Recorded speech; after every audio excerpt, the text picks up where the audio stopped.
সাভারে জাতীয় স্মৃতিসৌধে শ্রদ্ধা নিবেদন শেষে সাংবাদিকদের প্রশ্নের জবাব দেওয়ার সময় হঠাৎ অসুস্থ হয়ে মাটিতে শুয়ে পড়েন বিএনপির মহাসচিব মির্জা ফখরুল ইসলাম আলমগীর।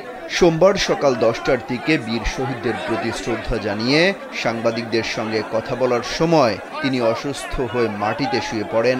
তাৎক্ষণিকভাবে তাকে সাভার সিএমএইচে নিয়ে যাওয়া হয়।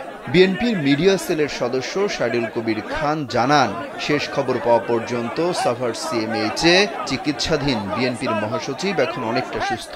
এ সময় বিএনপি মহাসচিবের সঙ্গে সিএমএইচে যান দলের স্থায়ী কমিটির সদস্য অধ্যাপক ডক্টর এজেডএম জাহিদ হোসেন, বিএনপির স্থায়ী কমিটির সদস্য সালাউদ্দিন আহমেদ, যুগ্ম মহাসচিব হাবিবুন্নবী খান সোহেল সহ কয়েকজন। বাংলাদেশের একমাত্র মাল্টিন্যাশনাল টাইলস ব্র্যান্ড আরএকে সিরামিক্স। ৭৬ বছর বয়সী মির্জা ফখরুল কয়েক বছর ধরেই অসুস্থ। ২০১৫ সালে বিএনপি মহাসচিবের ঘাড়ের ইন্টারনাল ক্যারোটিড আর্টারিতে ব্লক ধরা পড়লে সিঙ্গাপুরে গিয়ে চিকিৎসা করিয়েছিলেন তিনি। এরপর থেকে নিয়মিত সিঙ্গাপুরে চিকিৎসা নিচ্ছিলেন।